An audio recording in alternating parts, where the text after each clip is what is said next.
Hello, मेरा नाम है योगी और हमारी मुलाकात बार बार होगी। लोग कहते हैं कि रामायण ना होता अगर सीता ने लक्ष्मण रेखा ना लांघी होती, पर लोग ये भूल जाते हैं कि सीता ने लक्ष्मण रेखा लांघी तभी तो दुष्ट रावण का खात्मा हो सका। और महारानी की ये कहानी कुछ ऐसी ही है। महारानी एक पॉलिटिकल ड्रामा सीरीज है और पॉलिटिक्स के इस खेल का पूरा नॉलेज होते हुए भी मैं इस सीरीज को बस एक वेब सीरीज और एंटरटेनमेंट के तौर पर ही रिव्यू करना चाहूंगा। हर कोई ये सोचता है कि ये सीरीज ट्रू स्टोरी है या इंस्पायर्ड स्टोरी है लालू प्रसाद यादव, राबड़ी देवी और उनके राज में हुए चारा घोटाले के इंसिडेंट्स पर, जिसमें राबड़ी देवी का रोल यहाँ हुमा कुरैशी जी निभा रही है। ये तो रही ज्यादातर लोगों की सोच। अब ये रिव्यू मेरे नजरिए से, यार पहले तो मैं नाराज हुई है सोनी लिव वालों से। 28 मई का रिलीज डेट बोलकर 27 मई की शाम को 7 बजे के आसपास इन्होंने पूरे एपिसोड लाइव कर दिए थे। फिर जब मैंने देखना शुरू किया तो सारे एपिसोड गायब।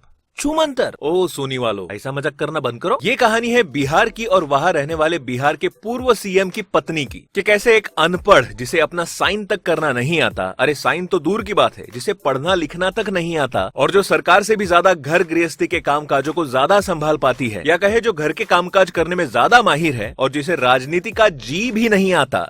अब जी क्यों बोला आप समझ लीजिए। उसे अचानक से बिहार का चीफ मिनिस्टर बना दिया जाता है, without her concern, without her permission, यानी जबरदस्ती का। क्योंकि पूर्व सीएम जो रानी भारती के पति भी है, उन्हें मार दी जाती है गोली और उन्हें हॉस्पिटलाइज्ड होना पड़ता है और उस वजह से वो खुद ही अपनी पत्नी को अपना उत्तराधिकारी चुनते हैं। सीएम बनने के बाद उनके बहुत से दुश्मन सामने आते हैं और दुश्मनों के साथ साथ एक बहुत बड़ा घोटाला सामने आता है जो 958 करोड़ का है, दाना घोटाला। अब सीएम बनी अनपढ़ रानी क्या उस घोटाले के तह तक पहुंचती है या फिर घोटाले के मास्टरमाइंड इस लेडी सीएम का पत्ता ही साफ कर देते हैं? यही इस सीरीज का प्लॉट है, जिसे समझने के लिए आपको ये सीरीज सोनी लिव पर देखनी पड़ेगी या फिर जहां भी आप देखना चाहो डाउनलोड घोटाला करके। इस सीरीज में हर एपिसोड ऑलमोस्ट 45 से 50 मिनट का है, जिससे ये सीरीज थोड़ी लंबी लगने लगती है, या फिर मुझे ये लंबी इसलिए लगी क्योंकि मैंने इसके 10 एपिसोड एक साथ देख लिए लगातार, रात के 10 बजे से सुबह 4 बजे तक। कभी कभार बीच बीच में कोई एपिसोड देखते वक्त आपको बोरियत महसूस हो सकती है, पर फिर भी ये सीरीज अपने प्लॉट से हटती नहीं है और एक एक कड़ी आराम से खुलती जाती है। अब देखिए, राजनीति में जो है, जो दिखता है वैसा होता नहीं है और इस सीरीज को देखकर हमारे इंडिया के पूरे सरकार को आप शक की नजर से देखने लग जाओगे कि कौन सही है और कौन गलत। और ये तो जगजाहिर है कि सरकार में रहकर जो सब कुछ सही करने की कोशिश करता है, उसके ही फैसलों पर उंगलियां उठने लगती है। और इस सीरीज में भी राजनीति के अंदर चलने वाले खेल को लोगों के सामने बड़ी चालाकी से रखने की कोशिश की गई है। बात करें एक्टिंग की, तो इस सीरीज में एक भी ऐसा एक्टर नहीं है जिसे देखकर आप ये बोलो कि इसने ओवर एक्टिंग की हो। और एक बात तो पक्की है, ये सीरीज हुमा कुरैशी जी के लिए एक बहुत बड़ा टर्निंग पॉइंट साबित होने वाली है। एक टिपिकल अनपढ़ बिहारी से लेकर एक ताबड़तोड़ सीएम का रोल इन्होंने बखूबी निभाया है। और योगी बोलता है कि अगर आपको पॉलिटिकल ड्रामा में इंटरेस्ट है तो ये सीरीज आपने मिस नहीं करनी चाहिए। और हाँ, इसमें कोई हार्डकोर इंटीमेट सीन वगैरह नहीं है, लेकिन गालियां और अभद्र भाषा भर भर के है। तो बाकी आप लोग समझदार हैं। मैं दूंगा इस सीरीज को 3.5 आउट ऑफ 5 स्टार्स।